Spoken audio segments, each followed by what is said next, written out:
today's episode, we will be continuing the fight from last week. So remember that all of you were in pitched combat with Kivalas, the Dark Lord of the Sith, and Roka the Hutt.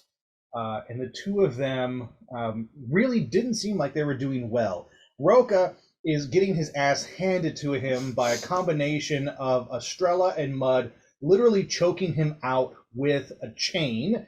We are up to 3 rolls of a d20, by the way, on that. He's gone through a single roll and a double roll, so the next time he gets choked out, if he can't escape, it's 3 d20s to see how much damage he takes as the air is literally leaving his soul. Yasin, on the other hand, has just been ripping open this hut from the front, cutting through tissue, muscle, just literally getting to the core of a hut, the Tootsie Roll center of that Tootsie Pop. Yeah, this is me tonight. Not okay. Roka's not looking good. He's bleeding, he's hurting, and he is losing oxygen quickly. Kiva, on the other hand, has not had an opportunity to really do an attack. And yet he seems to be enjoying everything that's happened. He's deflecting. He is taking some damage. Nim, for a time, actually had his lightsaber, but he pulled that out of her grasp using the Force. And Keladi's grandmother, the Night Mother, was up above, casting some sort of ritualistic spell with the portal device. I'm not sure exactly what her motivations are yet, but Kieran had managed to free his soul from the cat using the cat's life force to create a brand new soul stone and manifest a body for himself. But the roll wasn't as good as it could have been, and there were complications in the process, and he only came back with one arm and part of his face missing. But he is free, and with the Master Sword, he has pierced through Keladri's grandmother and pinned her to the floor, literally flying down 20 feet, landing on top of her, just boom, pinning her to the ground. And that is where we last saw her, in the midst of all of this combat. But before Kiva ends his turn, and she still has his attack and his movements and everything, he started off by using his lair action. He can only use it once. There is only one lair action that he has, and that is to call on his guards, these dark side troopers. Now, for all intents and purposes, they're no different than your standard average stormtroopers. Black armor, marching in, each coming from different corridors that connect to this central hall, this chamber that you all are in Roka's treasury vault. All of these hallways that were never explored is where these troopers are pouring in from, and there is a total of 10 of them. They have taken position around our heroes. Weapons at the ready, armor shining black in the firelight. And we will begin today's session here with Kiva's turn. Are you ready? I'm not ready. Shall we begin?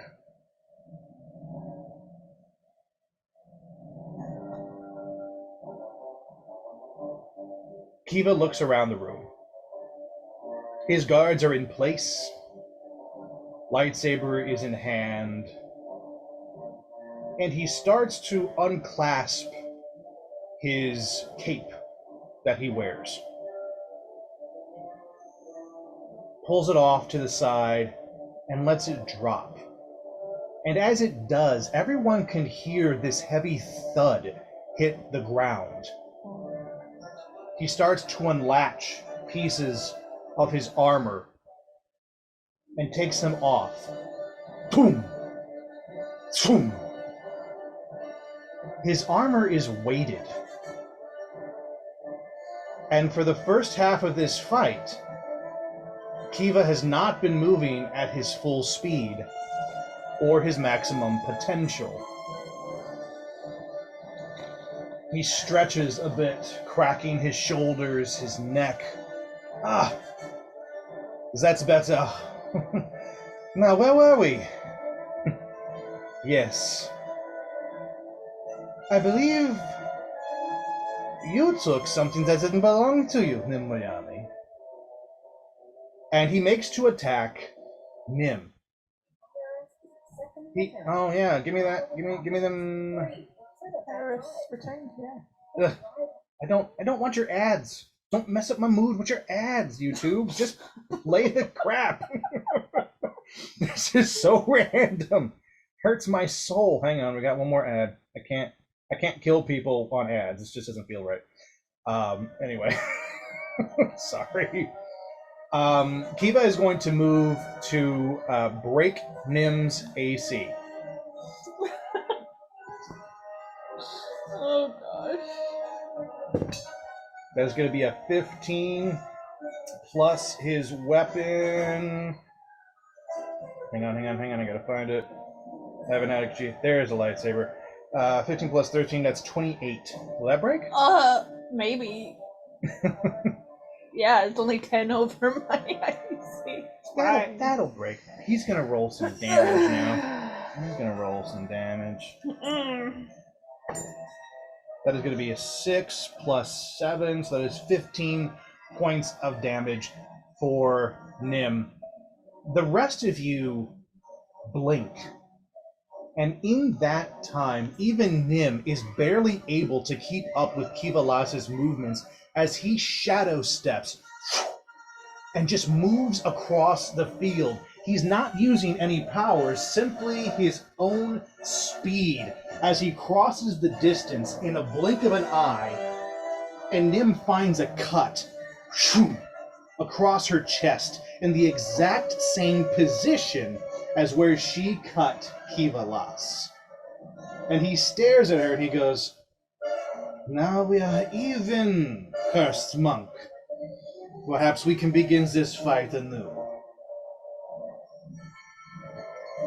Kiva takes a few steps back, using the rest of his movement to center himself out on the stage, and just looks around at everybody as if, bring it on.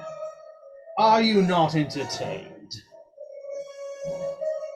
And that will conclude Kiva's turn.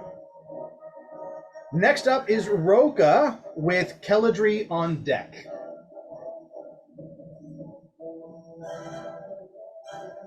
Roka is desperately trying to break free of this damn chain. And he's going to roll to break it. I need Estrella and Mud to roll counter strength to see if the two of you are still strong enough to stand against Roka.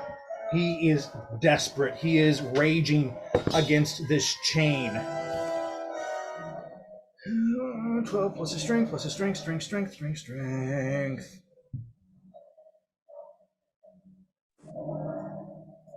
All right. What'd you get, Estrella? 15. Damn, yeah. Let's see what Mud gets. That's a good chance. Yeah. Okay. Damn. The two of you hold on to Roka, and he just pulls again. This is a mighty move that he did. He rolled a 19, but the combined power of Estrella and Mud forced the chain back against him, and it starts to cut into his throat.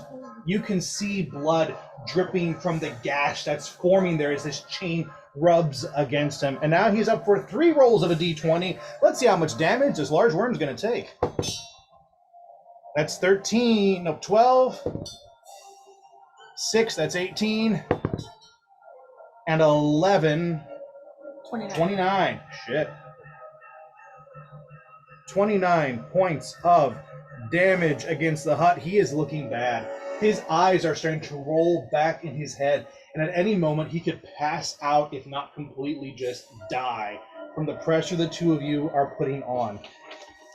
That will end his turn. Caladri, you are next with Estrella on deck. Okay.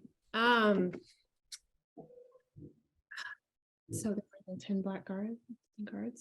Yeah, where are the guards? So the guards are going to be really hard to tell, but they're all the people on the field who are not you, because I do not have 10 black guards.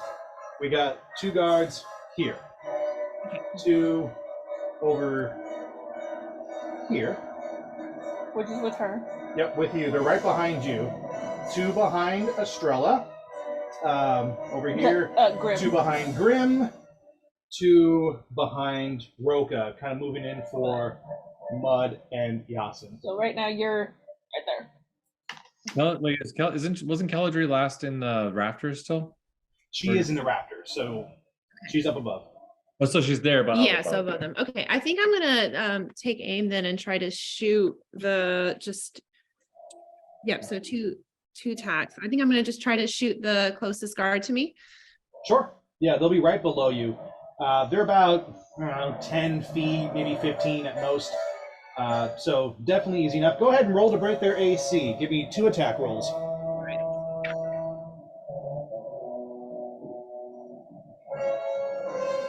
18 and 11. Those will do. Roll damage. Do I just roll d20 for damage? No, What do I you do damage? sorry, 7. Do 1d8. 1d8. Sorry, Sorry, I'm still learning the dice here. You're yeah. fine, no worries.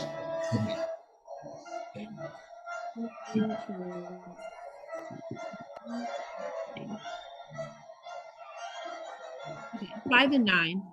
Okay. How would you like to kill him? How do you want to do this? I just shoot him from straight above. I'm gonna aim for the head. Aim for the head. I like it.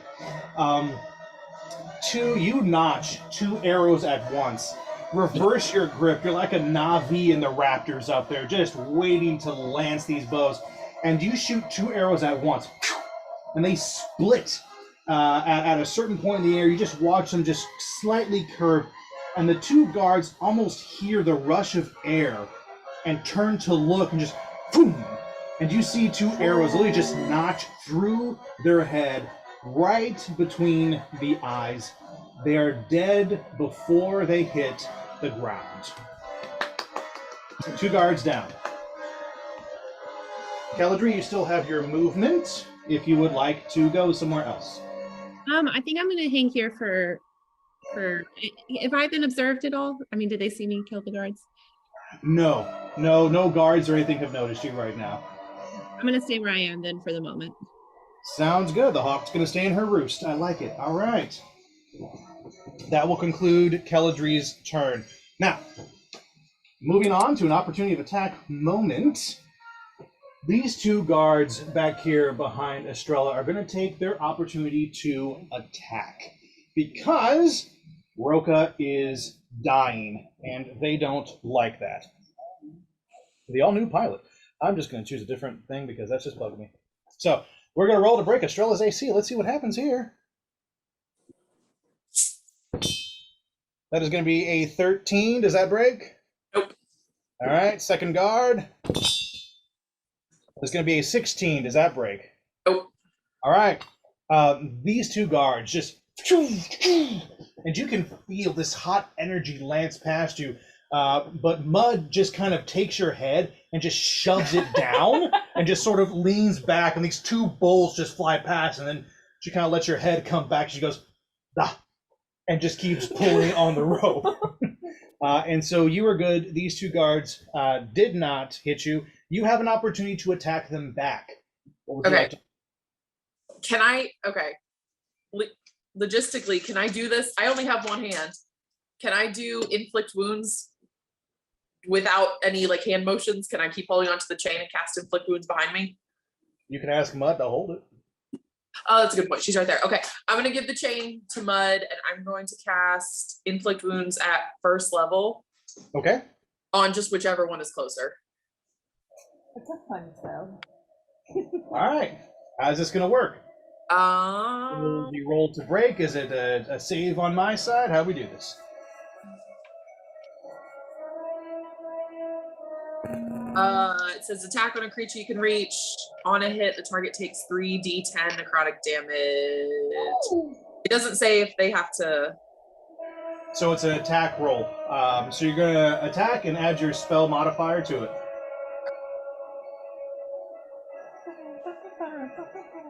Okay. Ooh. What was that? 16. That'll do. How do you want to do this? I want this to look cool. I want my inflict wounds magic to look like the lightsaber that I can't use in Star Wars land, and I'm mad about it. To be purple Lord Palpatine style lightning, and I just want to. Okay. Nice. Yeah. All right. Roll me some damage. You got, was it 3d10s? Yes. Lay it on me. Right. God, where are you?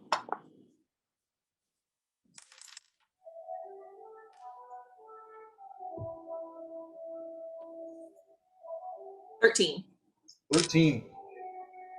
As you hand the chain over to Mud, she takes both of her hands now and pulls back on the hut. She is now the only one holding him. As you rush forward, you grab the closest guard to you, and instantly this purple, like vein lightning energy travels down your arm into your fingertips and just fills this guard's body with light. And you watch it shoot out of his eyes, his mouth, his fingertips. He is just encased in this necrotic damage. And you watch parts of him start to melt and fuse with his armor. And as you release, he falls dead as a steaming pile of stormtrooper. And that's another guard dead. Oh. Now we'll conclude your turn, Estrella. Next up is going to be Mud, but not before the other guard takes an opportunity of attack against you, Estrella. Remember, every turn, our guards will move. Melted his friend, so I get it. That is a 6 plus 5. That's not going to do it. It's a Nope. 11. So this guard does not get in. He is just so distraught at watching his friend fall that he kind of reaches for him as he shoots at you at the same time, and you easily see this and dodge out of the way. Meanwhile, Mud is going to go for the killing blow on Roka, and she wraps her arms around this chain and then shifts her body around 360 and pulls back. She is now trapped with Roka, using her full body weight to pull back on this chain. And she is going to do 6. Whoop. You got that for me, sweet? Look down there. Wow. Yeah, it rolled. Oh my gosh, it went over to my report. Hold on. It's gonna be a second. You have another D20, Phil. I do have another D20. This one's not as cool. Yeah. Here you go. Oh, that's a 20. Nice. Woo! And 10, that'll do. She leans back with every ounce of weight that she has. Estrella, you can hear the chain start to creak as it pulls, and you see links just start to snap open because she's pulling so hard. Every vein in her biceps just pulsates, and she gives one final scream. "Ah!" And Roka just gurgles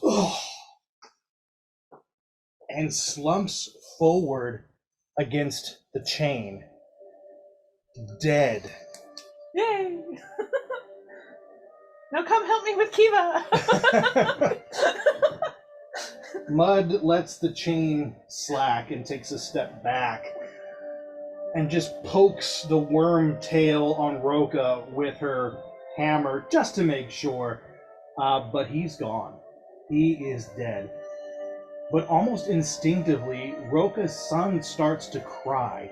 and you hear this baby just start to wail from the other side of the treasury vault, and you see Anthrax just, oh, come on, shh, it's all right, little one, it's okay, I got you, Uncle Anthony's here, we got you.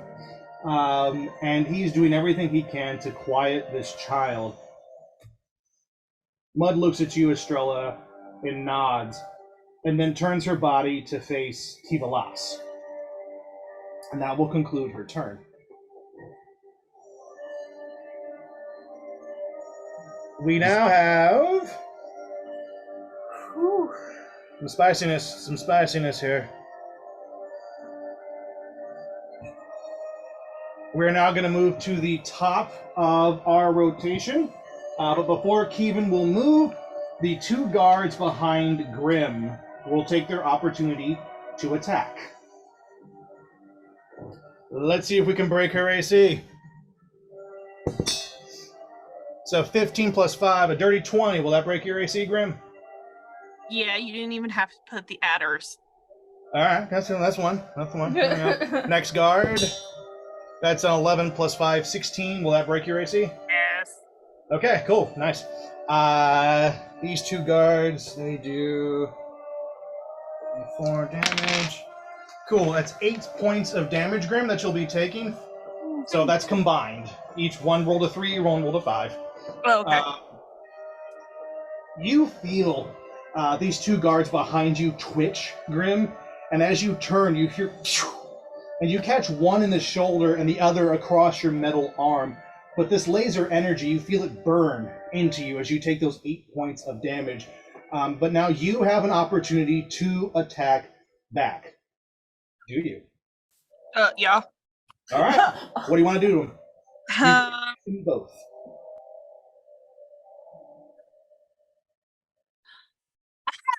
A really quick question. Mm-hmm. Am I still under his spell? Yes, you cannot attack. But I can still freely move. You can do whatever you want. You just can't attack him. Okay. I was curious because I forgot what exactly was going on. And remember, that holds true for Yasin, Estrella, and Grim. The three of you are charmed. You cannot attack Kivalas directly. Okay, I forgot what exactly it did. Yep. I think I'm going. I guess I should just. Can I do like a? I don't know if melee attack is correct. Yeah, you want to use your scythe and just kind of hack and slash with your scythe? Yeah. Yeah, go for it. Okay, roll. Yeah. Roll to break their AC. Give me 2 attack rolls since your opportunity of attack on both of them. 15, 18. That'll do it. Roll damage. For both or for one? Mm-hmm. For both. 2 damage rolls.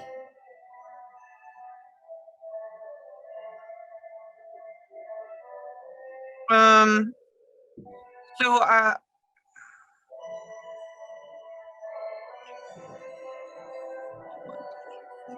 it says 1d6/3. What does that mean? Let's find out. Let me take a look. I just didn't know what the 3. I will take a look at your sheet and let you know. 1d6 divided by 3. A max of 2.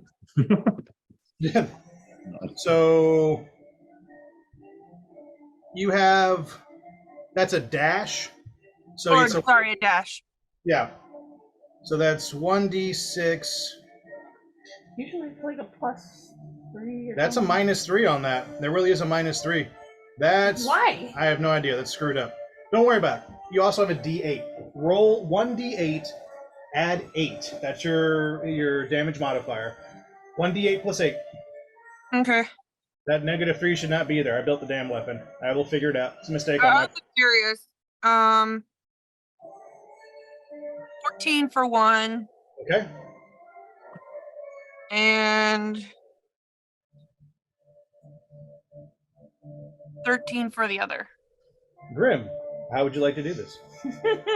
Are they toast? Both of them.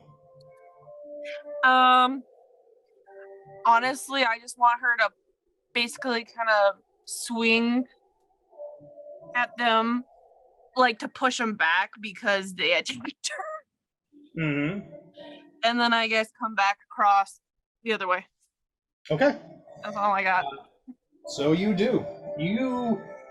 This scythe is just natural to you. Your energy flows in and out of it. It's like an extension of your arm. And you flip it around, catch it across your back to reinforce and slice. And as you do, you cut across one guy's chest wide. And you just watch him as he falls back, swing it around the other way. And you catch the point into the other guy's abdomen. And you just feel him slump over your scythe. And you just, for a second, hold his weight, pull out, flip, and face off. And these two guards fall dead at your back.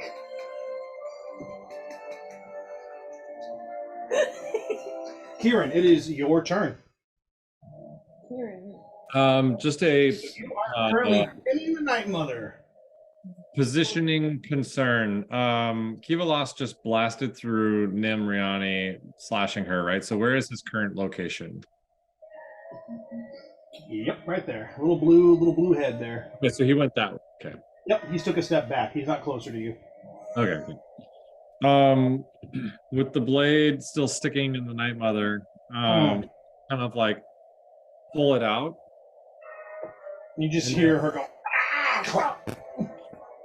And I'll just kind of like look her in the eyes and just kind of, can I like get a read on like her mental state almost? Would you like to talk to her or just see what you see? I'm just looking directly in her eyes, being all grimacing with my single eye and my half missing face.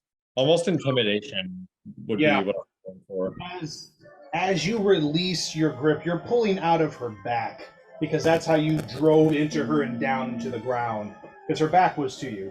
Yeah. And so as you release her, she turns over and you see her breathing heavy. You can see that the hole went straight through to the other side. You hit the stone floor when you pierced her, and there was blood gushing out of her. And she looks at you and she just goes, "You have no idea what you're doing. You have your body back. You're free. But I can still use the one up there to open a portal home. Why are you stopping me?" You keep mentioning this home, but you tell us nothing about it. I'm gonna kind of like ready my sword behind me, like so it's kind of like back here for ready for attack, basically. But I just ask her that question. What was that last part? I just ask her the question of like, you keep mentioning this home you want to get back to, but you've told us nothing about it. We don't know if you're here to hurt us or You fool!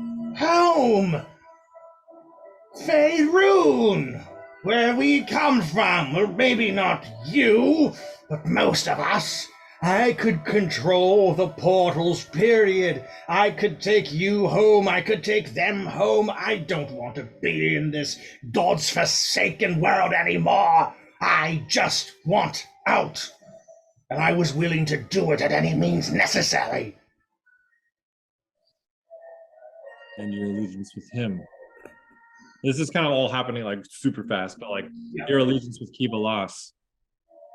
He was a means to an end, boy. Have you never done something like that yourself, perhaps with that loath cat? You have darkness in you. Don't pretend you're pure. I needed him, and he needed me, but the end was for my freedom. I pledged. Now it can be for all of us. Say that again. Now it can be for all of us. I'll just tell her, like, I pledged my allegiance once to you, and it got me in this mess. I got myself out. Why should I trust you again? And I'm going to use having the Master Sword once again in my hand. I'm going to use the Power Beam ability and slash it across the middle and jump backwards as I do it. Oh, that's so cool.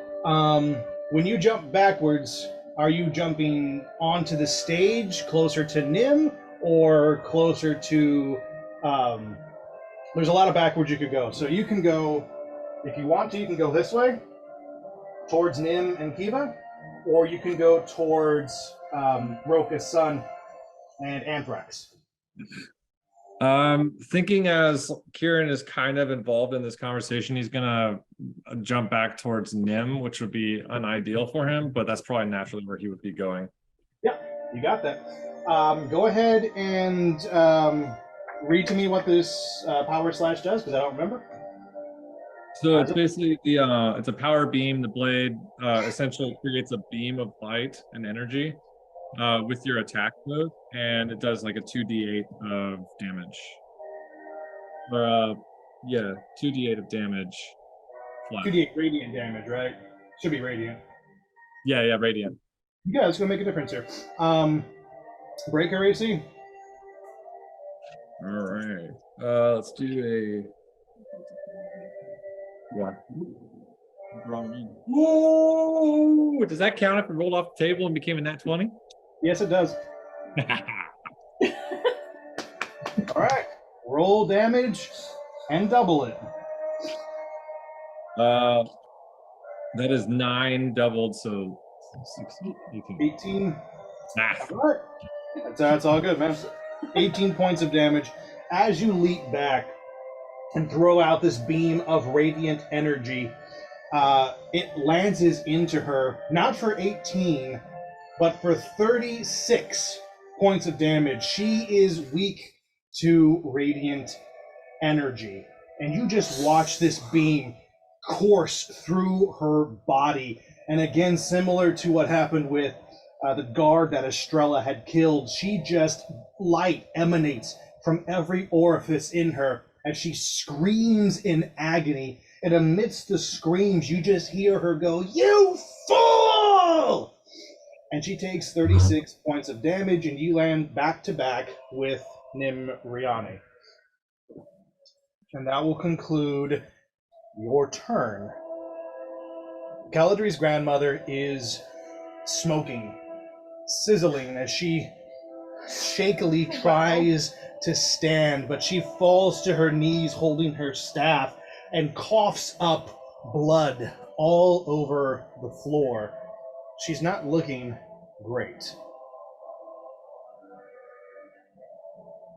Next up, we have a couple of guards who are going to be taking a moment to shoot at Kieran, seeing that he just did a bitch-ass move, and you caught their attention, and they immediately lock onto you and fire off their blasters, see if they can break your AC. That is going to be a 17 plus 5, 23. Will that break?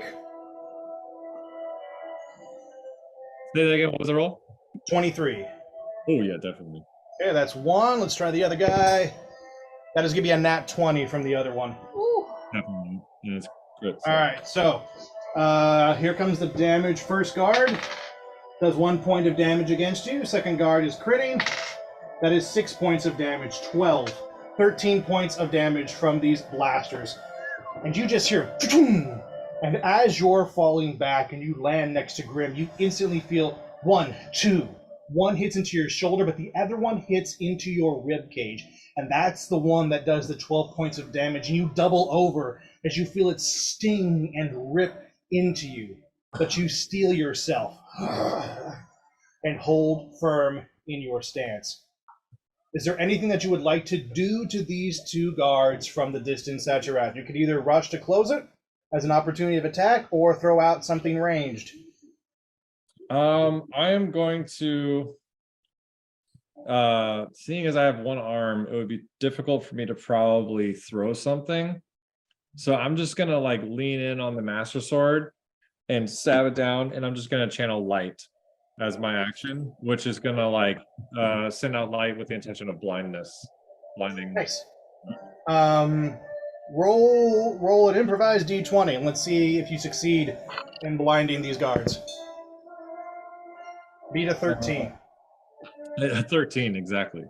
All right, it goes to the attacker. As you drop down, this light wave just emits from you like a shockwave towards them, and immediately the two guards kind of like ready themselves and lean into it, thinking that their armor is going to protect them, but their eyes just start to burn and sizzle because it's too much energy to stare at, and you blind, not just blind for a moment, but successfully blind these two guards, period. You like me? Hear them just scream, "Oh, my eyes now! Oh!" And that will conclude their turn. Next up, Nimriani. Okay. I'm still squaring off to Kiva, right? You and Kiva are looking at each other. Oh, Grim, you're on deck. that's not awkward.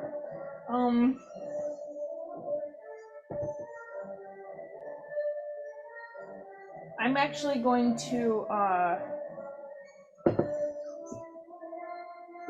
I want to rush in real tight to him, like trying to almost keep up with his stupid flash step thing. Yep. But of course, it's not going to be the same exact speed. But I want to rush in and kind of dodge in until I can use a flurry of blows with my my quarterstaff to try to, you know.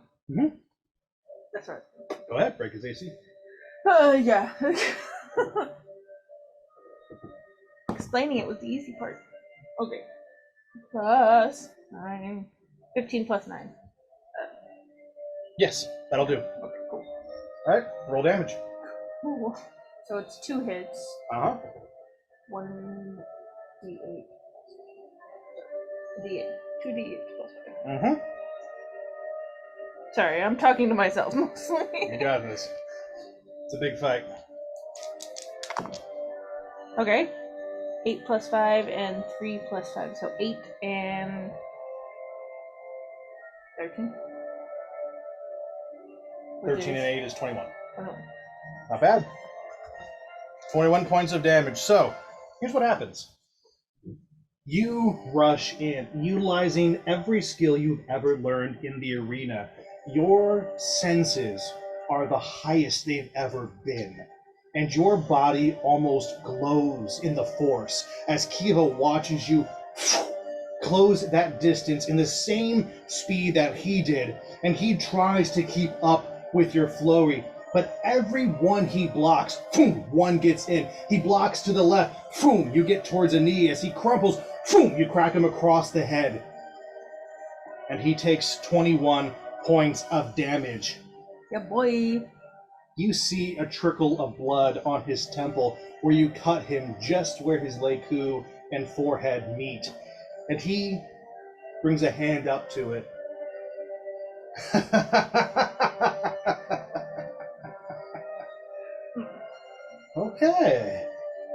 Okay. And he puts both hands on his lightsaber now. He ain't playing. Okay, I want his focus on me, damn it. Do you want to use your movement at all? Or do you want to stay where you are? I'm gonna follow his I'm going to pretty much copy what he did to me. I'm gonna come in and I'm gonna back out. You're gonna back out? I'm gonna Cool. back out of range slightly. Back to Kieran's side? Yeah, right behind him. All right. There. And you rush back to Kieran's side. And that will conclude your turn. Two guards from the rear are going to use this moment to attack you, Nim, seeing as how you went for their leader.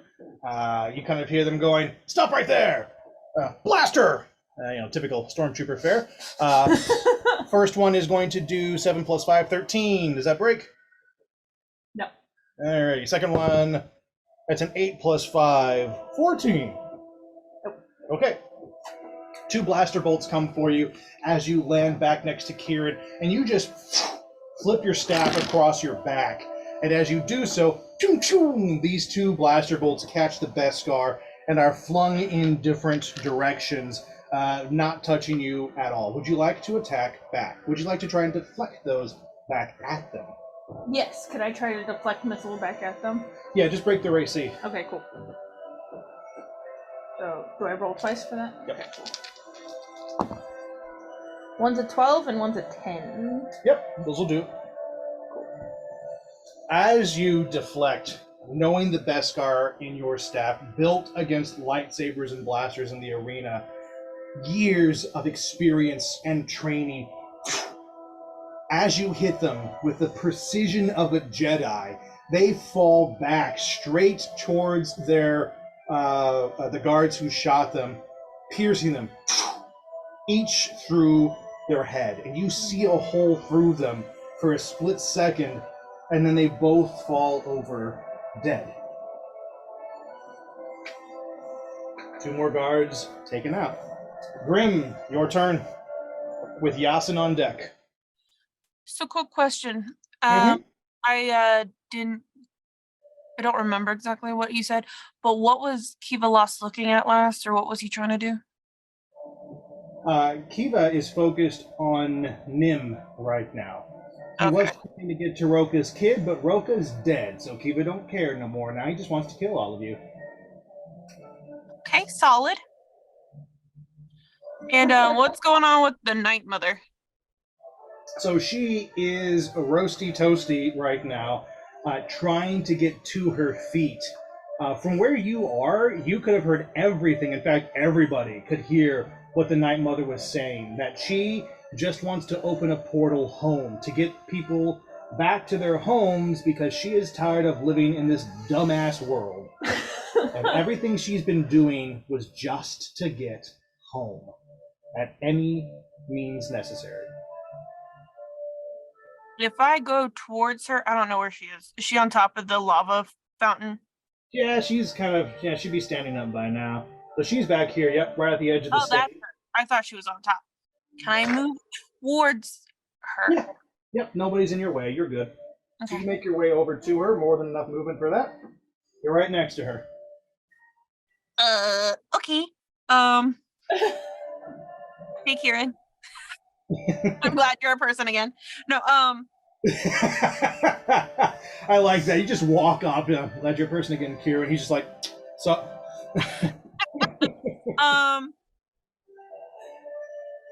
I guess I want to talk to the Night Mother. Okay, what would you like to say? I'm gonna ask her how she got here and why she'll do anything to get back home, basically. Sure. Easy peasy. You hear her cough up another chunk of blood and then look at you. I sense magic. Strong magic in you, child, and darkness, too. You understand that sometimes it doesn't matter who you hurt, but what you have to do just to reach your goals. I wanted to open a portal to the center of all existence, to the place where darkness and light was born, and instead I got sent here. Now all I've wanted to do was get home, to a place I understand. And my wayward granddaughter, Kelidri, has been a thorn in my side. I did not want to kill your friend, but I needed the crystal in him. But now he's managed to free himself, and I still have access to the crystal. I can complete the ritual if you all will stop poking me. So I'm gonna ask her. So what was the point of getting to the center of the universe if you're just gonna go home? No, child, I just want to go home now, after 20 fucking years in this cesspool. But originally, I wanted to go to the source of it all, just to see what I could learn, what power I could gain, to meet Thornus himself and learn of his life. I had a suspicion you knew Thonus. or at least of him. I'm gonna ask her what if I can get her to see Honest. You wish to help me complete the ritual? Well, we don't really need that to get to where he is. You have his. You have his instruments. The pieces that he split amongst the realms. You have one? Loosely, yes. With that, yes, we could go to him directly. I could use it. Yes, but I have to ask a question. Ask. Um, what are you planning to do when you meet him? What is your goal in meeting him? Just to see him because you're a fan? My biggest fan. Not a fan, child. Okay. I An enemy? respect his power. And I want to know how he got it. How he was able to unify and separate the realms. I seek power, nothing more, child. Power for power's sake. I wish to become a god if I can. That's what your end goal is. Okay. I'm sorry if it doesn't meet your standards. Well, I mean, you just killed a bunch of people along the way. Then you want to go home. And now you want to meet your biggest idol to know about power. So I was just getting all the pieces of the puzzle. Will you help me or not? What are you going to do with power? I don't know. Well, I've never had power of that caliber. But I can tell you this. If I don't have to kill anyone, I won't. I have no taste for this.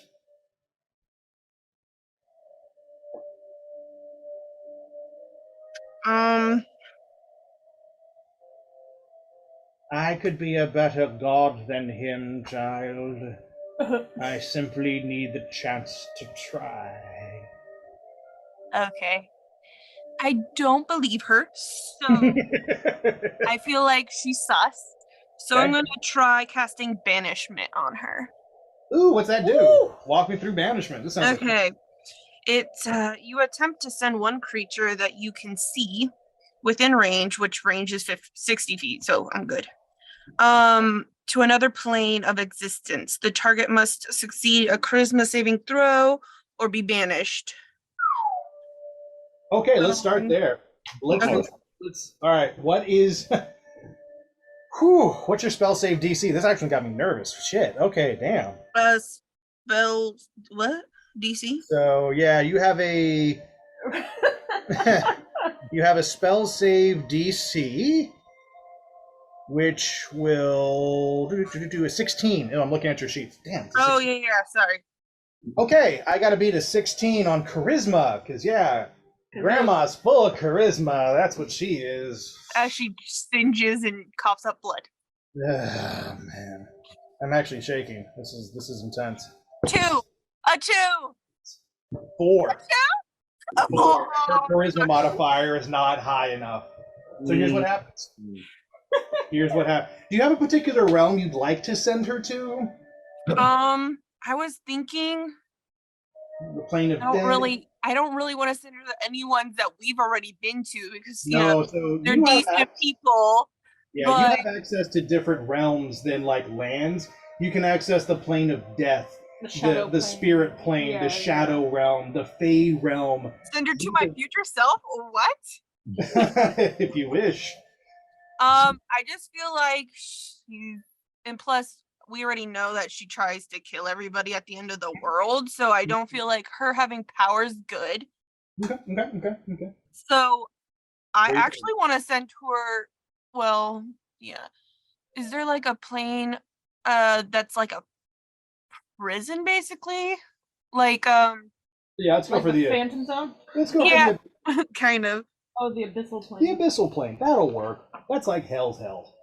It's Okay. like that's the good stuff. Okay. I'm not gonna just say like, I don't like you, die, but I don't think she's a safe character. Is there anything that you'd like to say before you do this spell? Parting words.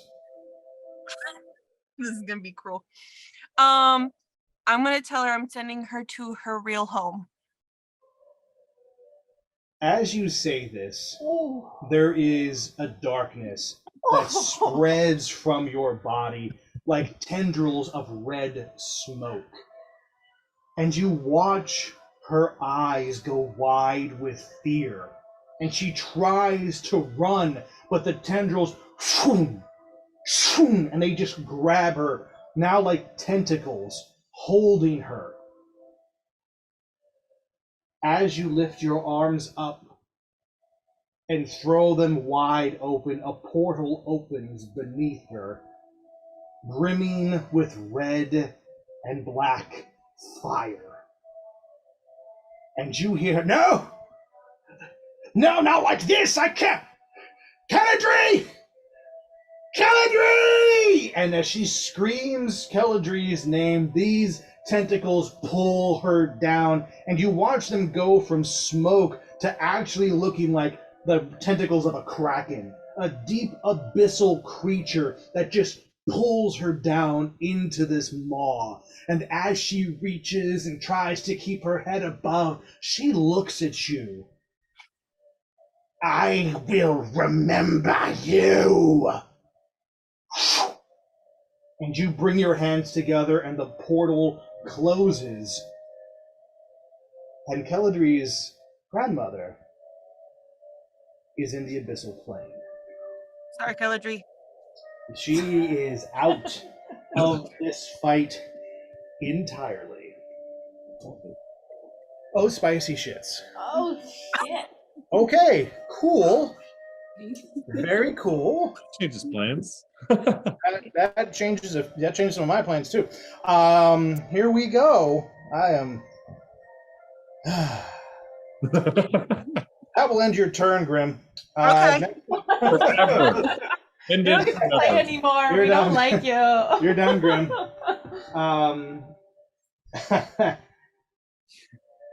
There's one guard who's going to attempt to attack Yasin.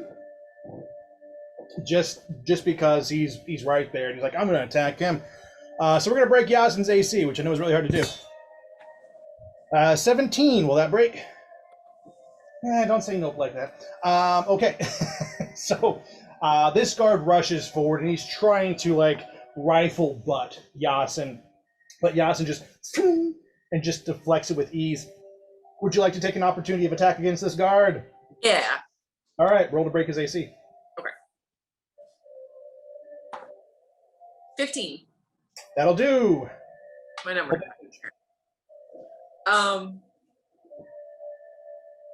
Okay.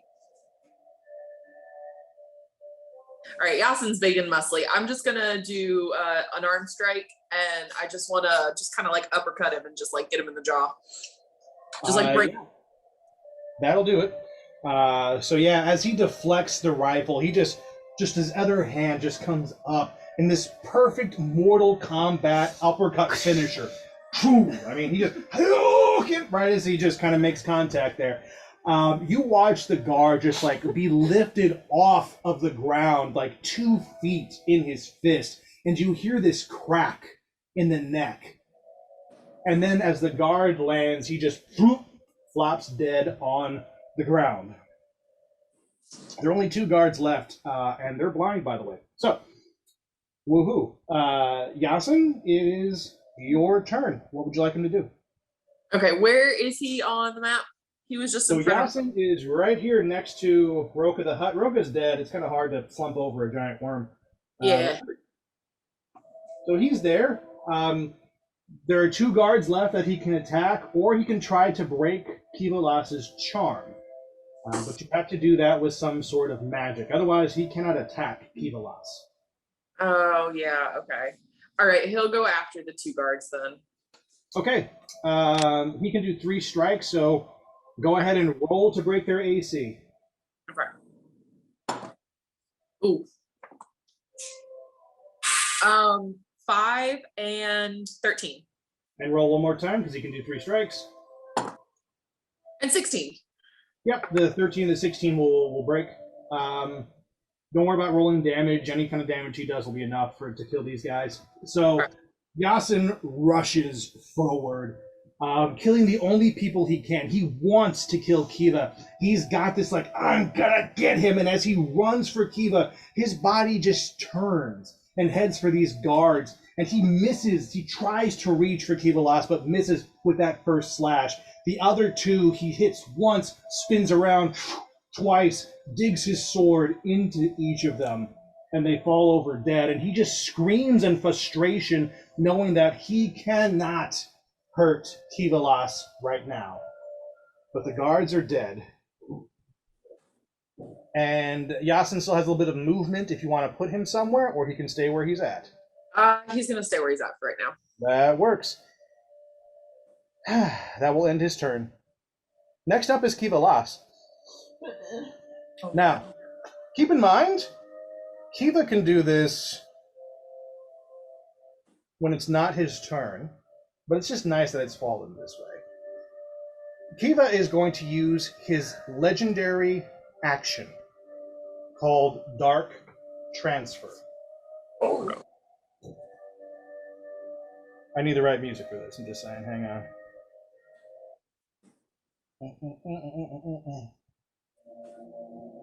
This is where Haiti goes, guys, relax. We're at the best part. Sudden death. Kiva looks the battlefield.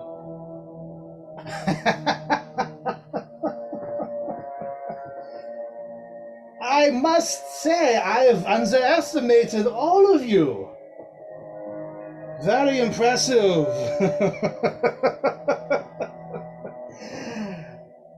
Quite good.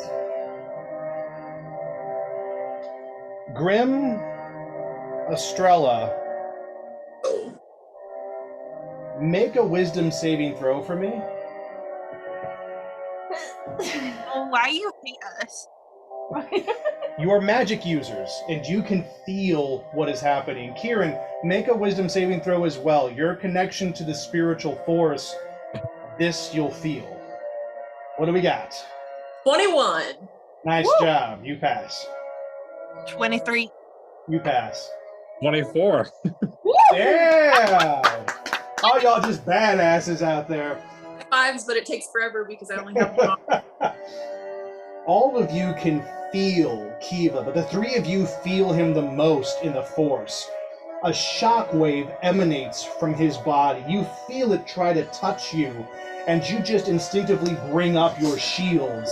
You block him, push him back with your arcanic energies, and the shadow passes. But you see it dig into each dead guard. No. You see it go into Roka's body. Oh no. I've never been more glad I didn't kill her and I just banished her. Dark Transfer allows Kiva to bring back, once per round, any dead body within a 60-foot radius. You watch him lift his hands, and as he does, like a puppet, every body rises, twitching and moving like a zombie. The 10 guards are back, and Roka is back. What? You see, you also have underestimated me as well. I trust that we will be here for quite some time because I could do this all day. And with that, Kiva rushes. And he uses his multi-attack to hit 3 different people, having enough movement and speed to bounce between Yasin, Kieran, and Nim. Rolling to break your AC. Get a 2.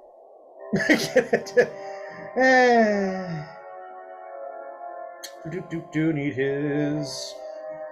Gotta find his lightsaber. All right, guys, don't group up anymore. Don't group up anymore. There we go. That's gonna be a 23 against Yasin. That break. Yeah. That is going to be a 17 on Kieran. Does that break? Yes. Okay, and for Nim, that is going to be a 15 plus 13. That's a 28. Oh, a 28? 28. Oh, fuck. Plus 13 on his weapon. You remember, you held it for a moment. I like his weapon.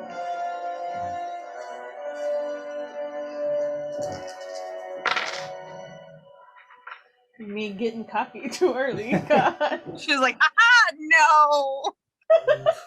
Oh, why? 12 plus 7, 19? Yeah, 19. Yeah, the three of you take 19 points of damage. Ooh. Individually? Individually. In a moment, you watch Kiva blink, blink, and each of you feel the sting of a lightsaber slash into your flesh. And he moves back to his centered position and activates with his bonus action one last move. Oh my god. Which is reaction, battle premonition. Kiva centers himself in the Force, and Grim, you've seen him do this before with his battle premonition. It's how he blocked all of your attacks before. And he just centers himself. And that will end his turn.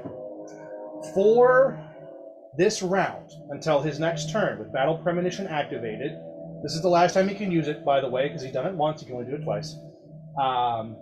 Every roll that you make against him is with disadvantage, because he is able to see through the Force to deflect an attack. However, Grim, Yasin, and Estrella can't attack him directly. Anywho, so fun shits. What was the damage roll? The damage was 19. Yes, Grim. So I can't directly attack him, but I can defend myself and help others, right? Yes, you can. Okay, I just wanted to make sure. Yes, and plus, there are now 11 new people on the battlefield. I know I have more people to kill now. That will conclude Kiva's turn. Next up is Roka, who is not dead. And Roka is going to go for Estrella.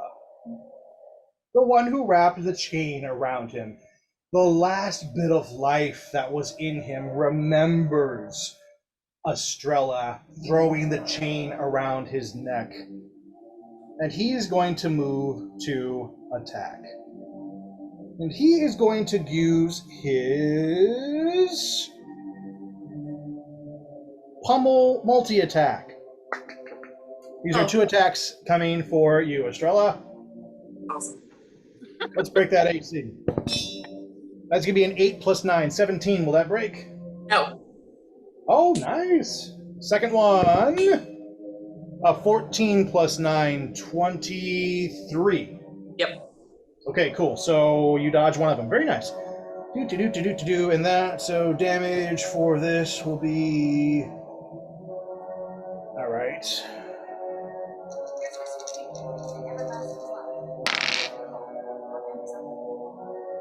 It's going to be 7, 5, 13 points of damage for Estrella. Roka moves in, and he goes to strike once. He's a little bit slower. He is the undead right now. But the surprise of that attack coming out of nowhere leaves you open to the second fist that just boom, catches you in the shoulder and buckles you as it hits for 13 points of damage.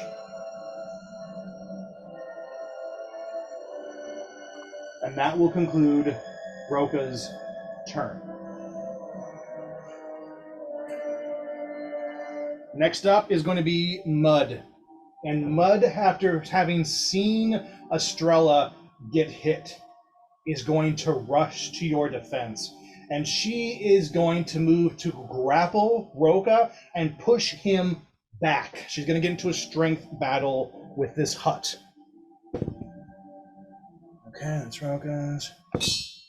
Okay, nice. She wins. Just barely by 3 points. Mud rushes in, grabs his arms, and you watch her start to push him back away from you, and you see all these muscles rippling on Roka, and they're not enough, and she succeeds in pushing him back 20 feet and grapples, holds him in place. Until he breaks her hold, Roka cannot attack again. And that will conclude her turn.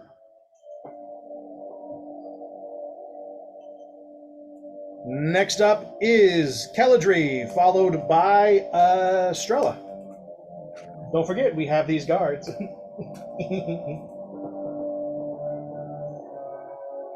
What would you like to do, Caladri? Well,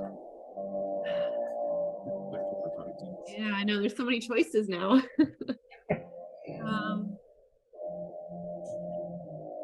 I think I'm going to attempt to use Ensnaring Strike on Key-Bloss again. Okay, let's do it. Break his AC. You can do it with both arrows if you want to see if one of them gets through. Okay, Do it twice. I think we'll do that. And with disadvantage, right? Yes, with disadvantage. Roll 4 and then take the 2 lower ones. Oh, here, let me just 13. Okay, so 13 plus 7, so that's 20. okay, so 20 for the first one. That'll break. That one. 1 for the second one. Oh, it's okay. One broke. Read Ensnaring Strike to me. Okay. Ensnaring Strike. The next time you hit a creature with a weapon attack before the spell ends, a writhing mass of thorny vines appears at the point of impact. And then Basically, the target must succeed on a strength save. Or be restrained by the magical vines until the spell ends. A larger creature has advantage on his saving throw. If the target succeeds on the vines shrivel away. Okay, what is my save DC? 1d6. The DC is 11. Okay. Let's see if Kiva can beat an 11. Oh, plus your strength modifier, so 13. 13. Okay, well, he rolled a 5. So, you shoot out 2 arrows. Again, on each other. He deflects the first one, and as he does, he watches the second one come in and pierce into his chest. And as it does, he watches these tendrils lance out and stick into the ground, breaking the stone and concrete as they dig and root, and you watch him just and he is ensnared. Now, what's your damage? Roll damage on that arrow. This is 2d6. Okay, which one's d6? That's the square one. Be nice. No, it's a lot of things. 3 and 3. Don't worry, I still have to count the sides. Okay, I'm doing that every time. Oh, yeah. Plus I know the d20. 2 piercing damage, so that's 8 piercing damage. 8 piercing damage. Cool. He's not resistant to piercing, but he's not weak to it either. He takes those 8 points. But more importantly, he is ensnared and he tries to move. He tries to get his lightsaber around, but the tendrils move around his wrists and into his fingers, and he just cannot twist. And he is trapped for right now. Keladri, would you like to move? Or will that conclude? Yeah, she's got a bonus action. So could I cast a healing spirit? Sure. Okay, I know it says it's a bonus action. Yeah. Range 60 feet. Is she 60 feet up? Am I close enough to get it? But you're like 10 feet up, 15 feet up at most. Easily the floor is more than 60 feet for you. You're easy. It's a concentration for 1 minute. Okay. Okay, so I've cast a healing spirit. It says you call forth a nature spirit to soothe the wounded. The intangible spirit appears in a space that is 5-foot cube that you can see within range 60 feet. The spirit looks like a transparent beast, a fae, your choice, whatever. And then until the spell ends, whenever your creature you see moves in that spirit space, they gain 1d6 hit points. So it's like a space block that anybody who walks through it gets plus 1d6. All right. For 1 minute. For 1 minute. All right, so that's basically it's a few rounds, actually. So yeah, this creature, it will exist right there. All of you, in this moment, within this 60-foot radius, can hear Keladri in your mind as she casts this spirit. Keladri, what do you want to tell them? So they have to get close to. So they have to get close to the healing spirit to get healed to receive healing. Okay, I'm just gonna tell them get close to. I guess it's a cat, so get close to the healing cat. Get close to the healing cat. So all of you hear this, and as you do, you see this cat form, glowing ethereal on the battlefield. And Estrella, you see quickly the healing nature of this. You feel that energy, that magic coming off of it. So on your turns, all of you can go and pet the healing cat and get 1d6 health back. And will that conclude your turn, Keladri? You still have movement.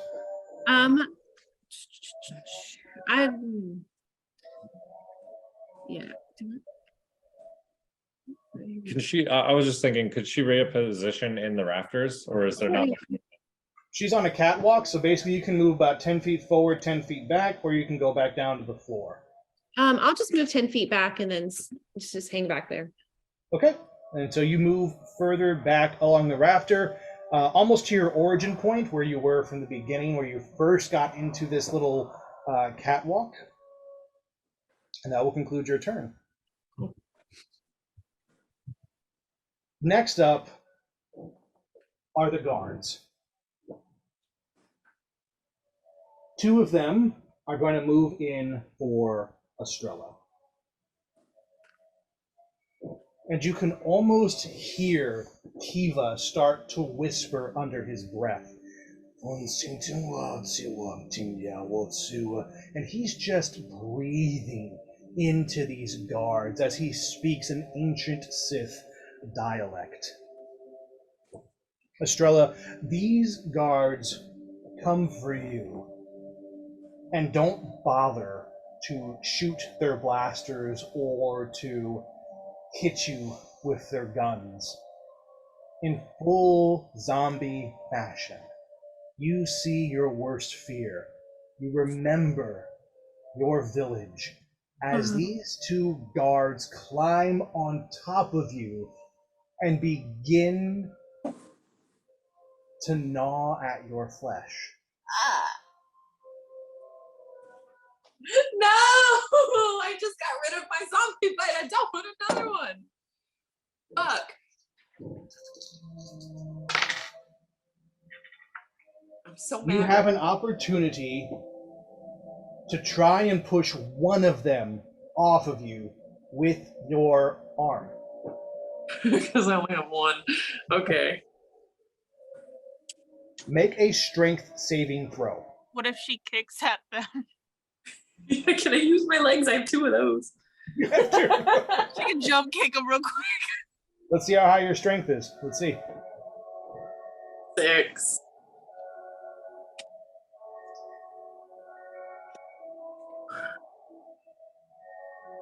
Please don't kill me. Don't kill me with zombies. Either because of fear or you're just tired. These two overtake you. And everybody watches. They can hear this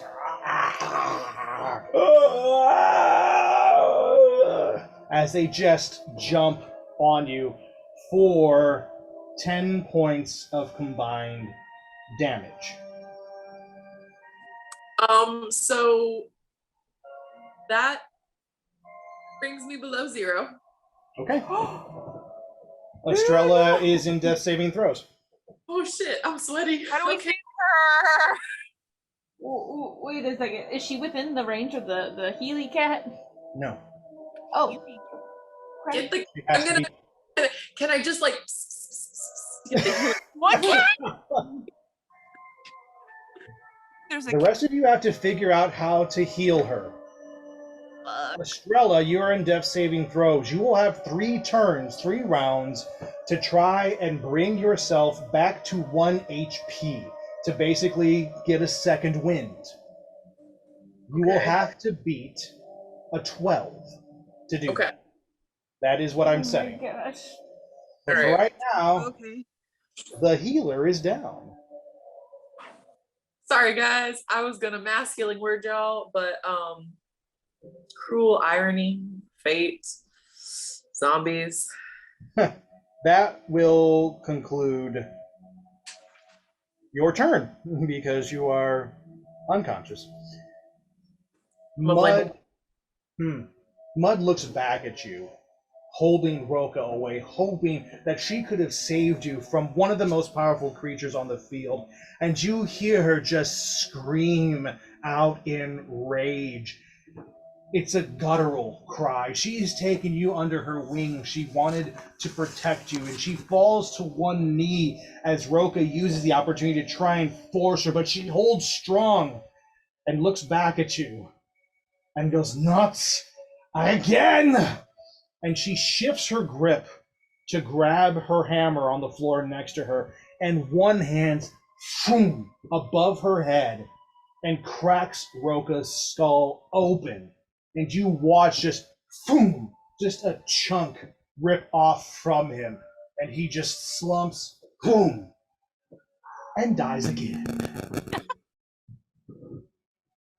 She uses her movement to make it to Estrella and puts herself in between her and the zombies that seek to feed on her flesh. And that is what she will do with her movement. Now we'll conclude Mud's turn.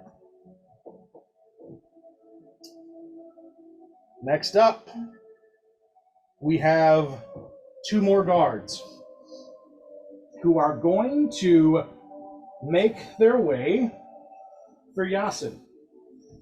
And you watch them do the same thing they did to Estrella. They're not trying to shoot. They just want to feed. And they rush his body, grabbing onto him. I need Yasin to make a strength saving throw for me at this moment. Oh god. Oh, I don't want to be responsible for him right now. Oh, that's good. That's a 25. He is great. Yasin brings up his Dark Tide scimitar, which, if you think about it, it's a double-bladed, like almost staff kind of item, by the way, in case no one's really seen what it looks like, but it has 2 sides to it. He brings it up, and each one of these zombies just grabs onto the blade, and he holds them with one hand and just kind of sinks in and keeps them at bay as they try to devour him, but don't succeed. Kieran, your turn. Okay.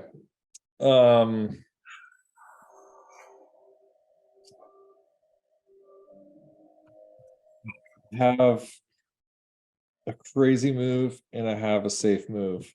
I'm trying to debate on which one I want to do. How much HP do you have? I mean, we can't really metagame, but I'm gonna enough No. that I have the step. My first action is gonna be take the 5 steps to the cat Yep. to get that 1d6. All right, go ahead and just roll a d6 for me and see how much healing you get. 4 There you go. helps.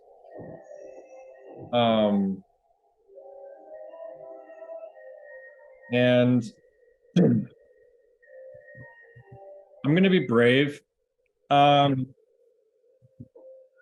If I use dissonant whispers on Kiva Las, would that if I succeed at that, would that disrupt his like everybody having disadvantage on him? You can certainly try. Okay. I'm going to use dissonant whispers on him after stepping into the cat. I'm going to stare at him, channel all of my energies. All right, what's my save?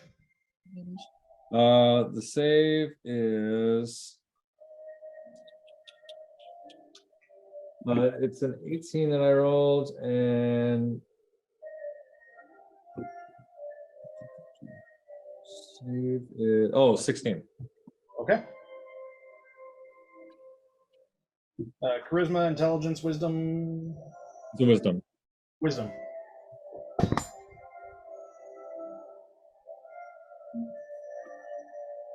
Here's what happens. You reach into Kiva Las's mind, staring him down, and he meets that gaze head on. And you can hear him in your own mind. Kirin, you play with powers you do not understand. Got me 20. I want you to make a wisdom saving throw, Kirin. Just let me in. Never. That is an 18. Kiva tries to get into your head and to cause you to fear him, turning your dissonant whispers back against you. But you bring up a mental shield and resist him, and in your mind, the two of you clash blades and stare each other down. And you raise your hand and push him back with the force. And you see him flee in that moment. And as your stare comes back into the regular world, you have successfully evaded his fear. Have I returned it to him? No.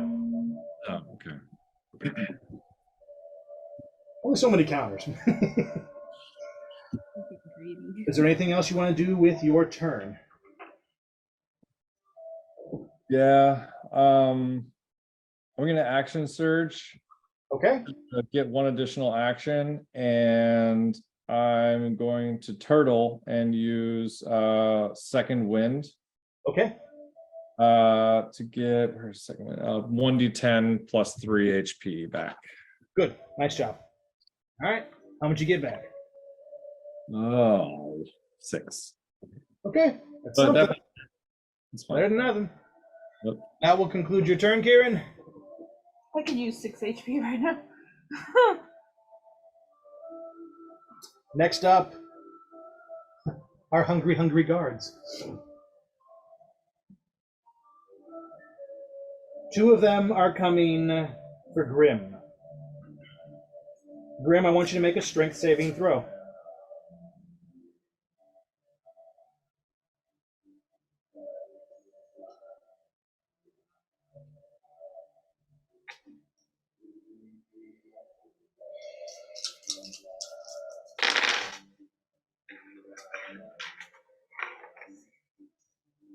I got a 20, but my strength saving is -3, so 17. That's good.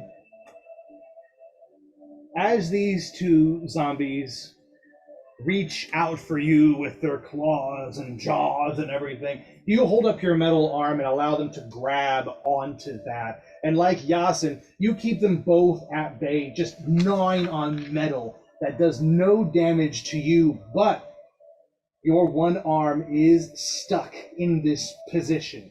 You do not have enough strength to push them off of you, but you're at least not taking any damage from their attack. You will have to deal with them before you deal with anything else when it's your turn. Okay. Nim, you're next with Grim on deck.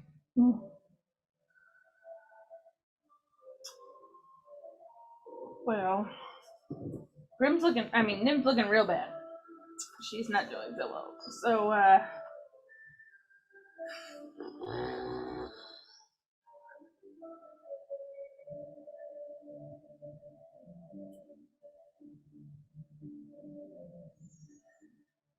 the fine mess we found ourselves in.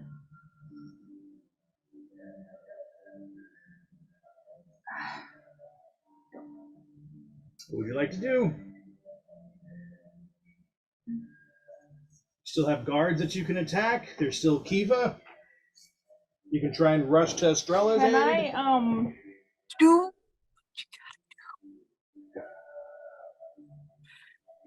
I have nothing to help Estrella. Okay. I have a question. Can I tell whether or not the horn that I have is what charmed them, or if it was just Kiva's force powers that charmed them? You will need to roll insight. Insight check. Investigation, perception, insight. That would count as my action, right? Yes, it would. Okay. Whichever That's is your cool, that's highest. fine. Insight. You can roll history or arcana too if those are higher. I'm just checking, I'm sorry. Oh. No, my insight's highest. Okay. So Do an insight check.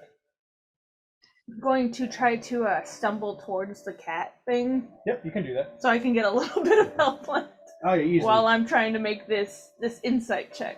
Yes, you can roll a d6 after you roll your insight. Okay.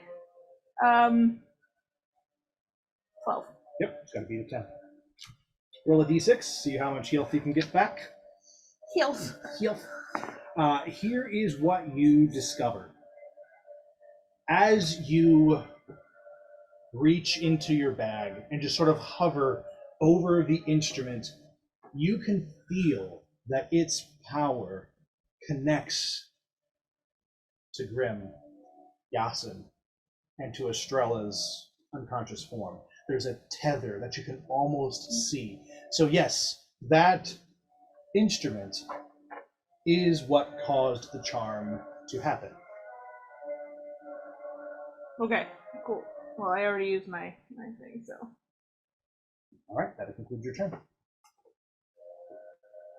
Next up, we have some more zombies. Well, guess what? They're hungry for the taste of Grim, and they're going to come from behind you. I need you to make another strength saving throw, but this time with disadvantage. You're already holding off 2 zombies. Now there's 4. gosh. I'm sorry, I moved out of the way. They would have come for me. And that's right.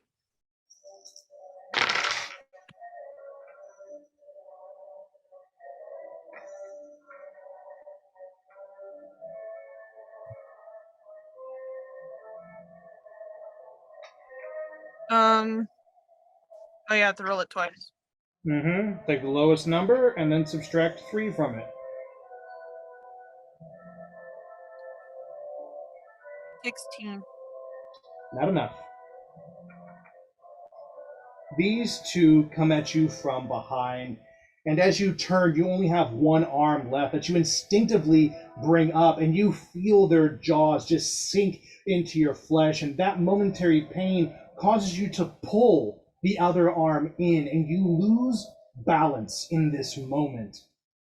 And 4 zombies latch into you. The 2 zombies originally, or rather the second ones that came from behind, are doing 13 points of damage. The other zombies, taking an opportunity to attack, are doing an additional, so that's minus 13 plus 16. So that is 29 total points of damage these zombies inflict. Anyone near you can see them sink their jaws into you and start to pull flesh off of you as rivers of blood flow down your arms and chest. Grim, it is your turn. What do you want to do about these 4 zombies? Okay. Let's see.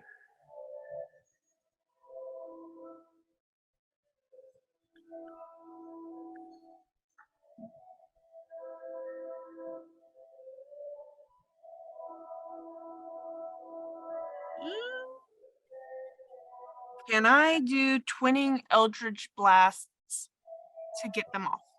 Yes, you can. What do I have to do exactly? Roll damage. I believe Eldritch Blast. You just roll damage for me. Okay. Eldritch Blast.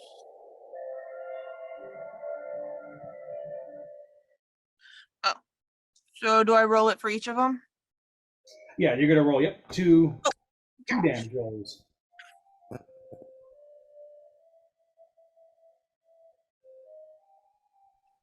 $16 for one. Okay.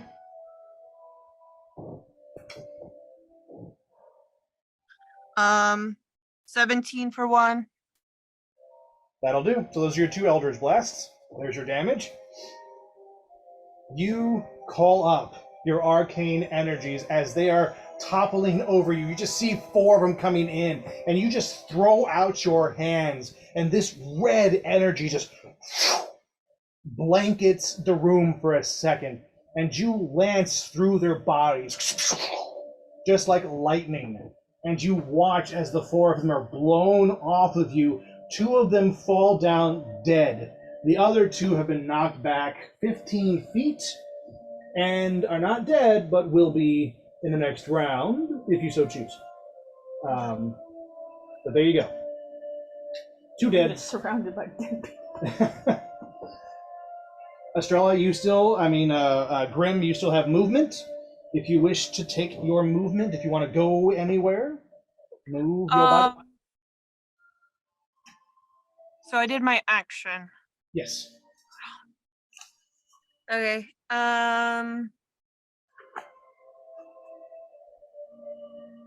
You can still move to the cat to get a little bit of healies. Okay, I guess I'll do that. Just to throw that out. Heelys. The Heelys. And so you'll move. We're all crowding around the cat. Yeah, like, dang. Go ahead and roll a d6, roll the square, and see how much you get back. 2. All right, do something.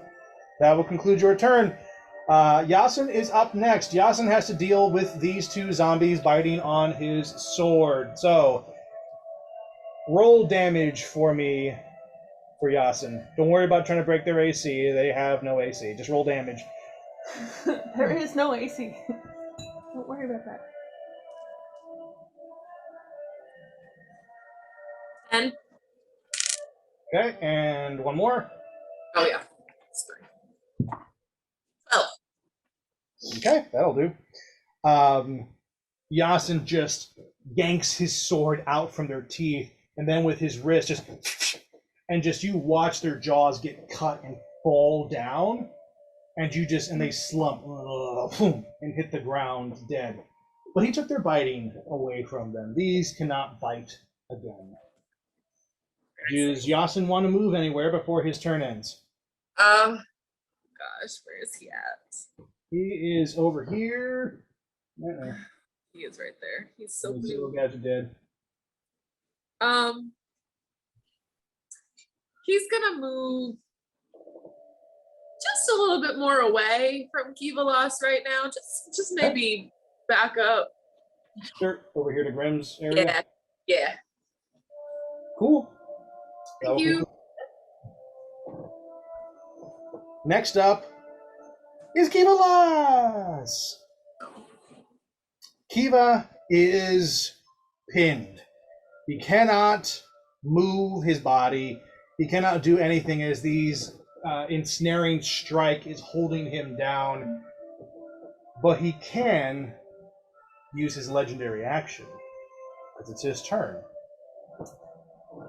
And you just hear him chant into the air. And again, this energy lances out. And again, I need everyone to make a wisdom saving throw. Everyone? Everyone. Oh god. Me too. Well, you're unconscious. Don't worry about you. Okay. Sorry about But you got to do it for Yasin. Oh yeah, that's right. Yes, sir. You're good. Wait, do I- You roll. You got a 2. You're not good. Okay. Huh? What'd you roll? 2 or 22. 22? Oh. You're good. I was like, how am I not okay? You're good. What did Yasin get? Oh, 19. He's good. Okay. Kieran and Caladry. Got 14. Okay. A 12. Okay. Here's what happens to the two of you. As this energy lances out, the two of you become frightened of Kiva Las. Oh. In a frightened state, you cannot attack Kiva. But more importantly, you cannot be in line of sight of Kiva Las because you are afraid of him. You are overcome with fear. And instantly, the two of you must move to a position where you cannot see Kiva Las. Kieran, the shortest distance for you is to move over behind this column where the fire is down here. That puts you out of straight line of sight as you duck there. Caladry, you run across the catwalk, being able to see him each step, looking down at him as sweat pours over you. You do not know why you are so scared, but you have to run. You must move. And you leap across the catwalk until you are atop of the platform where the machine is, whirring out of control. And you can see Quark up there, and she is desperately moving gears and knobs and trying to get this machine from exploding.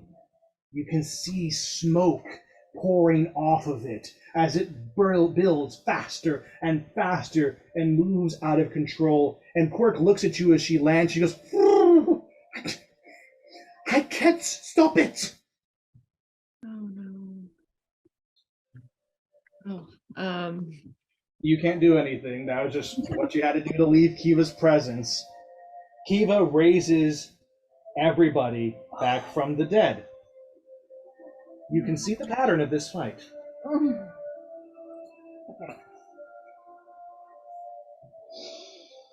And in this moment, Kiva gives one word command. Swarm! And you feel his force presence embed into every creature. And they instantly, in this moment, begin to attack as one, moving towards all of you. Estrella, I want you to make your first death saving throw for me to see if you can come back for this moment.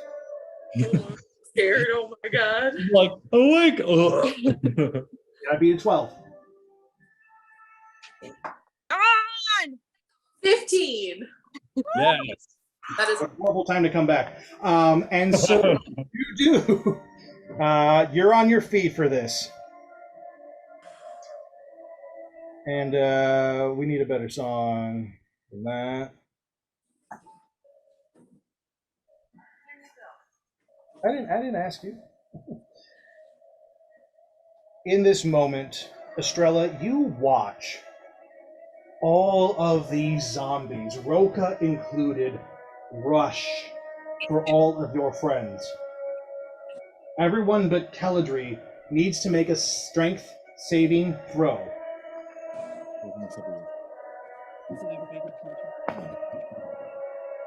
Okay. Numbers. 22. Okay. All right, Yasin's a 24, Estrella's 11. Okay. 15 for Karen. Okay. Grim.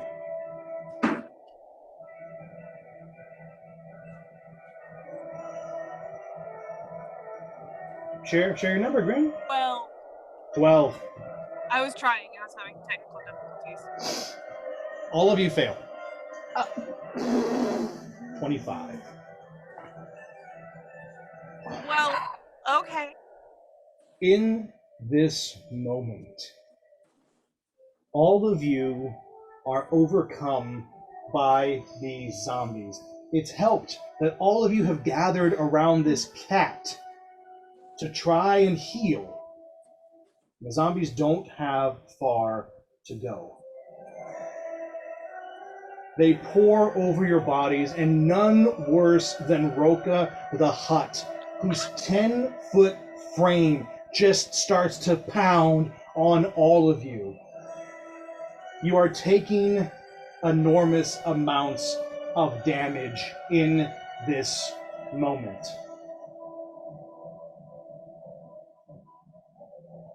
And a voice whispers to be heard.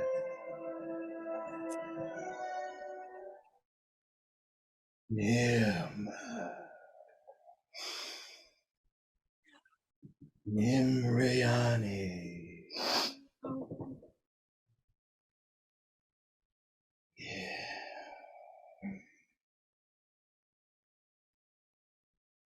Nim's going to yell out of all this, just stop! In this moment, as you yell stop, time does stop. You watch as hordes of zombies freeze over your friends. Estrella and Mud and Yasin holding back Roka as he tries to swallow them with his big ass mouth. You see Grim flowing through her arcane blasts, trying to kill them before they overwhelm her. You see Kieran only able to defend one side as the other half of his body is swarmed by 2 guards. The 2 that are above you freeze in the air. You're able to move out from under them. And walking past Kiva towards you is this beautiful visage of pain. Green, faceted jewels all throughout him. A cape trailing behind him, easily 10 feet long, blowing in its own wind. Horns long and curled. He looks like the king of a fey forest, his full form frightening and beautiful. Yeah. You have fought bravely. You have resisted well. But this won't end. He will keep bringing them back again and again. And when your friends fall, he will bring them back again and again. And it will not end until he dies. And you have all barely scratched the surface of his power. He holds out his hand to you. Let me end it, Nim. Let me save them.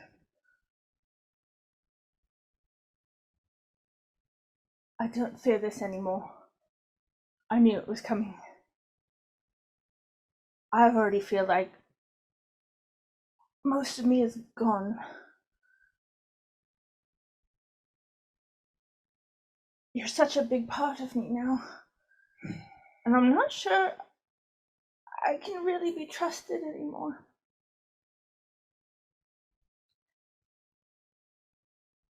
Just let me say goodbye. And you can have me. You can have Kiva. And you can have whoever else in this room will suffice your hunger. But let me say goodbye. Of course, yeah. Take all the time you need. I'll be here. I will hold them in place. It's the least I can do for you.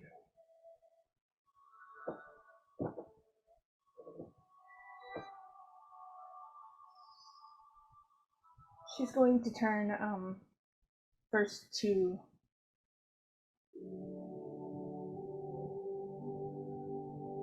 Kieran, actually. She's going to almost pull him up out of his place of hiding. And I don't know how aware they are at this moment. But she's going to say,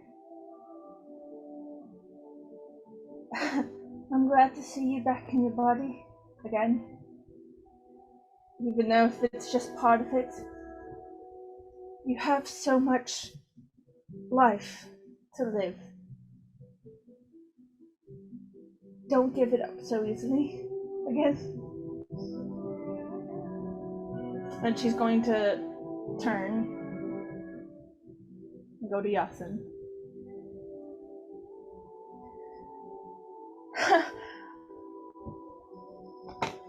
Yeah. Blue man, what can I say to you? Get your ship and your crew and become the greatest captain that ever sailed. She doesn't want to finish any of these sentences truly, but she keeps turning to the next person and the next person. She turns to Grim. She was really hoping to not have to. And she starts to tear up. And she hands the instrument into Grim's metal arm. Take care of them. You're kind of like the big sister of the group. Like the big sister I never had. Can we talk? They're going to need you. Are we allowed to talk back? No, you're all frozen. Just keep them together after this, okay? She moves to, can she see Alex in this moment? Alexander. You see Alexander rushing to Grim's side, reaching for the zombies that are about to grab her. And you watch his eyes turn towards you and acknowledge your presence, though he can't move or talk. She just says, keep her strong. She needs you.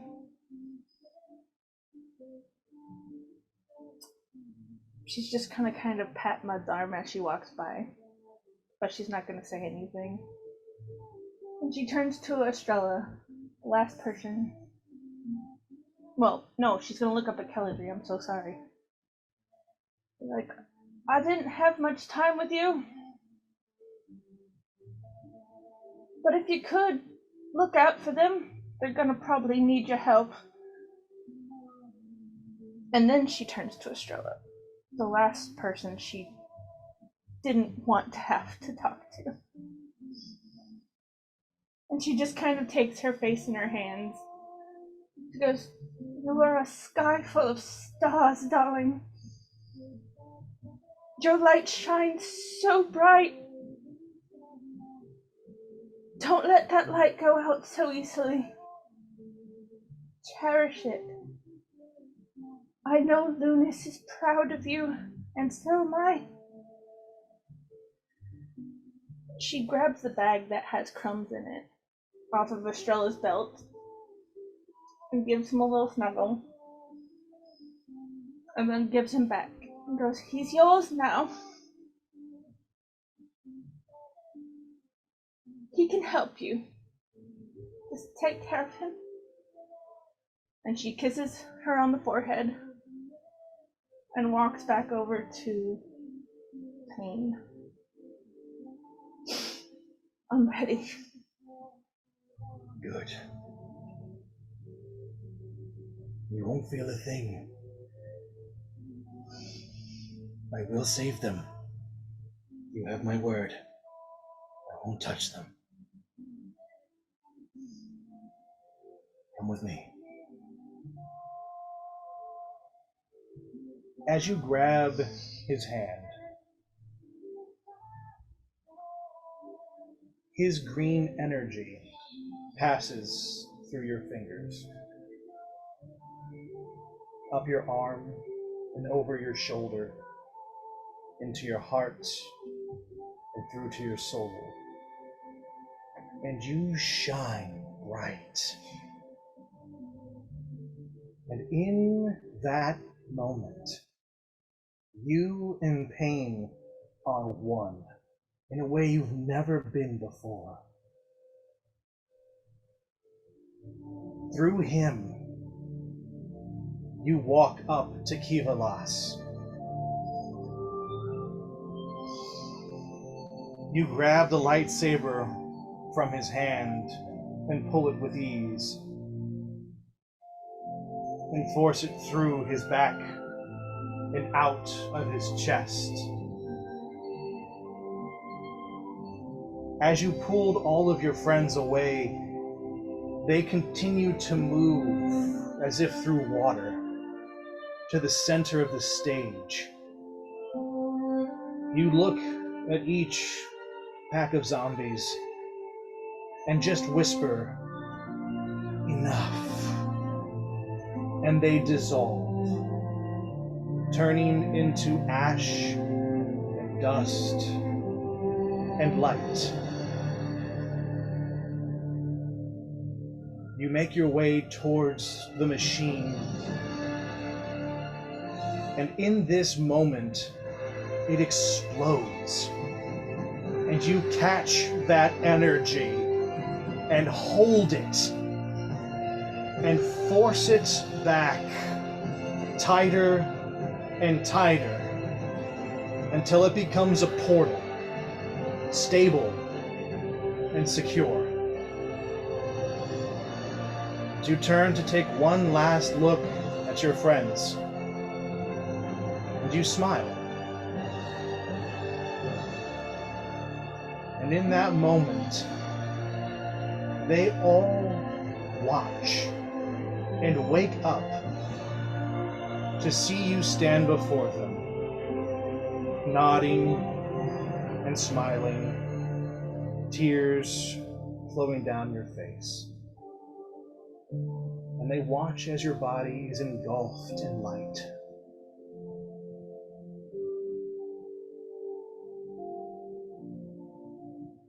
And as you all watch, you see something strange happen. Something unexpected. Something nobody planned, not even Pain. And you can all hear him, his voice coming out of her mouth. "No, it wasn't. You said I would have time. You promised that if I could. Why? It's too soon. No, you can't. I haven't lived yet. You betrayed me. No!"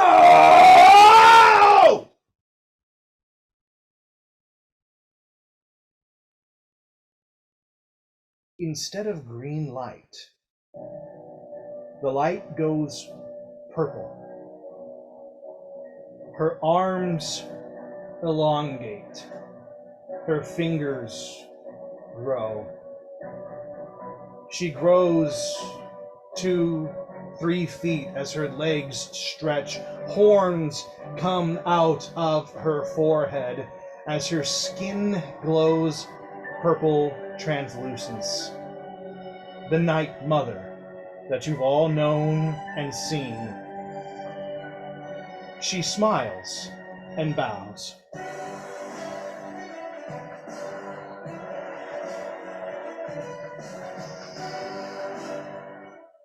And that is where we end tonight's session. Nim's character sheet will fall to me now.